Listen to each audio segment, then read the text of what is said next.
Tomato দিয়ে দিতে হবে। টমেটোটা দিয়ে ভালো করে ভাজতে হবে, যাতে এখানেই অর্ধেক রান্নাটা হয়ে যায়, কাঁচা গন্ধটা না থাকে পেঁয়াজ আদা রসুনের। এবং পরিমাণ মতো নুন, অল্প করে হলুদ গুঁড়ো আর অল্প করে শুকনো লঙ্কার গুঁড়ো দিতে হবে। দিয়ে ভালো করে এটা কিন্তু ভাজতে হবে। এভাবেই কিন্তু তৈরি হয়ে যাবে একটা সুস্বাদু চিংড়ি মাছের মাথা বাটা, যেটা গরম ভাত দিয়ে খেতে অত্যন্ত ভালো। তোমরা কিন্তু অবশ্যই একবার ট্রাই করো, কীরকম হয়েছে অবশ্যই কিন্তু জানিও। দেখছো ভালো করে করে ভেজে নিচ্ছি। একটু কম আঁচও করতে পারো যাতে ভালো করে ভাজাটা হয়। দেখো দেখছি যে নরম হয়েছে কিনা। তো নরম হওয়ার জন্য মনে করলে তোমরা একটু চাপা দিয়েও করতে পারো। দেখছো এবার দেখছো টমেটোগুলো পুরো নরম হয়ে গেছে। তো এইভাবেই দেখে নেব।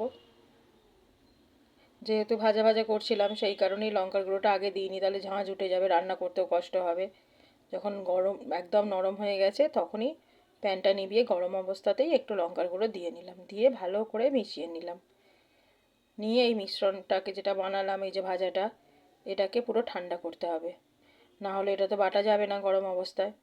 তো এটাকে ঠান্ডা করে নিয়ে ভালো করে মিক্সিতে একটা স্মুথ পেস্ট বানিয়ে নিতে হবে। দেখো পেস্টটা কিন্তু বানাচ্ছি। আর এই রান্নাটা তোমরা কিন্তু অবশ্যই ট্রাই করো, কেরম হয়েছে কিন্তু অবশ্যই আমাকে একবার জানিও। ভালো করে পেস্ট করে নেবার পরে কড়াতে আর কিছুটা তেল দেব, দিয়ে ওই পেস্ট যেটা করেছিলাম ওটা পুরোটাই দিয়ে দেব, দিয়ে ভালো করে ভাজতে থাকবো। এখন দেখছো কিরকম কালারটা হালকা ইয়েলো, কিন্তু যখন এটা পুরো ভালো করে ভাজা হয়ে যাবে এটা দেখবে আস্তে আস্তে লাল মতো সুন্দর একটা কালার এসে গেছে। এই যে জল জল মতো হালকা ভাব আছে, এটা কিন্তু একদম শুকনো শুকনো হবে।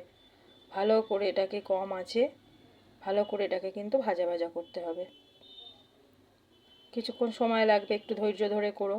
আর খেতে এত সুস্বাদু হয়, মনে হবে বারবার করি। এই দেখছো এখনই কতটা জল কমে গেছে, পুরো শুকনো হয়ে গেছে। তো এইভাবেই রান্না করো, করতে করতে দেখবে একদম শুকনো হয়ে গেছে। এটা কিন্তু এখন প্রায় তৈরি। তোমরা কিন্তু অবশ্যই জানিও কেমন লাগলো আমার এই রেসিপিটি। আর গরম ভাত দিয়ে খেতে যা দারুণ লাগবে না, একদম একবার খেলে মনে হবে বারবার খাই।